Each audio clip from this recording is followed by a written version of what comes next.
कोल्हापुरात अतिवृष्टीमुळे गेल्या 20 दिवसांपासून कोंबडी बाजार परिसरात घाणीचं साम्राज्य निर्माण झाले। गटारींमधून काढण्यात आलेला कचरा रस्त्याच्या कडेला खड्डे करून ठेवल्यामुळे दुर्गंधी आणि अस्वच्छता मोठ्या प्रमाणात वाढली आहे।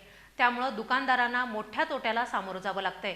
काही दुकानांमध्ये गटारीचं पाणी शिरल्यानं मालाचं नुकसान झालंय।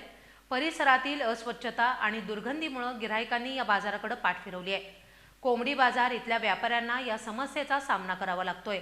महानगरपालिकेनं या गटारींची त्वरित स्वच्छता करावी अशी मागणी होतीये।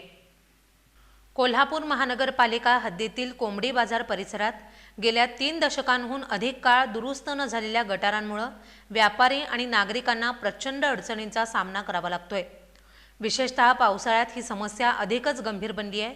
रस्त्याखालील गटारींमध्ये कचरा साचल्यानं आणि पाण्याचा निचरा न झाल्यानं त्यात तुंबले आहेत, तर काही ठिकाणी गटारींचे चेंबर्स पूर्णपणे बुजून गेलेत। गेल्या 20 दिवसांपासून या परिसरात घाणीचं साम्राज्य निर्माण झाले। गटारींमधून काढण्यात आलेला कचरा रस्त्याच्या कडेला खड्डे करून ठेवल्यामुळे दुर्गंधी आणि अस्वच्छता मोठ्या प्रमाणात वाढली आहे। त्यामुळे दुकानदारांना मोठ्या तोट्याला सामोरं जावं लागतंय। काही दुकानांमध्ये गटारीचं पाणी शिरल्यानं मालाचं नुकसान झालंय। परिसरातील अस्वच्छता आणि दुर्गंधीमुळे गिराहिकांनी या बाजाराकडे पाठ फिरवली आहे, ज्यामुळे दुकानदाराचं उत्पन्न घटलंय।